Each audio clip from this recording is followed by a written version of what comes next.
2 একক বেশি, তো x এর জায়গায় কত বসাবা? x প্লাস 2 না, x প্লাস 2 বসানো যাবে না। যোগ বিয়োগের ক্ষেত্রে কিংবা গুণের ক্ষেত্রে বা ভাগের ক্ষেত্রে উল্টাটা বসাইতে হয়। কেন জানো? একটু শোনো। ধরো যে মূল বিশিষ্ট সমীকরণ বের করতে বলছে, তুমি যে কোনো একটাকে তুমি x ধরো, আলফা প্লাস 2 সমান x ধরো। এখান থেকে আলফা বের করো, এই যে আলফা কত? x minus 2।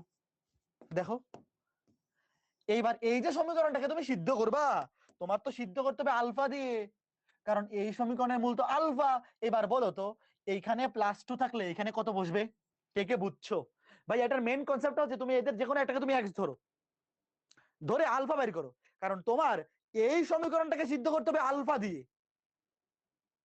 তো আলফা কত আসতেছে? x minus 2। তো যোগ বিয়োগের ক্ষেত্রে খেয়াল রাখবা, যোগ বিয়োগের ক্ষেত্রে যখন এখানে থাকবে যে মূলগুলা 2 একক বেশি, তখন বসাইতে হবে 2 একক কম। এখানে 2 যোগ থাকলে বসাইতে হবে x মাইনাস 2, তাহলে x এর জায়গায় বসাইতে হবে x মাইনাস 2। খেয়াল করে দেখো,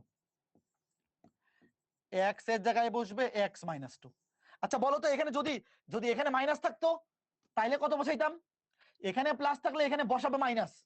যোগ বিয়োগ কিংবা গুণ ভাগের ক্ষেত্রে যোগ থাকলে বিয়োগ বসাবো, বিয়োগ থাকলে যোগ, গুণ থাকলে ভাগ বসাবো, ভাগ থাকলে গুণ। ওকে গুড, এবার বসাও। দেখো x এর জায়গায় x minus 2, x minus 2 whole square plus 4 into x minus 2 plus 5 equal to 0। এবার স্কয়ার করে দাও, x square minus 4x plus 4 plus 4x minus 4 দুগুণে 8 প্লাস 5 ইকুয়াল টু 0।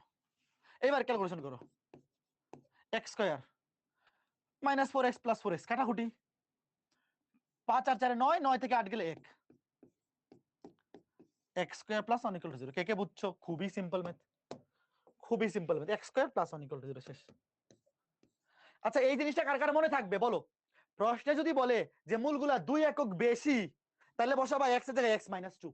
যদি বলে 2 একক কম, মানে প্রশ্নে বলছে মাইনাস 2, তাহলে বসাবা x প্লাস 2।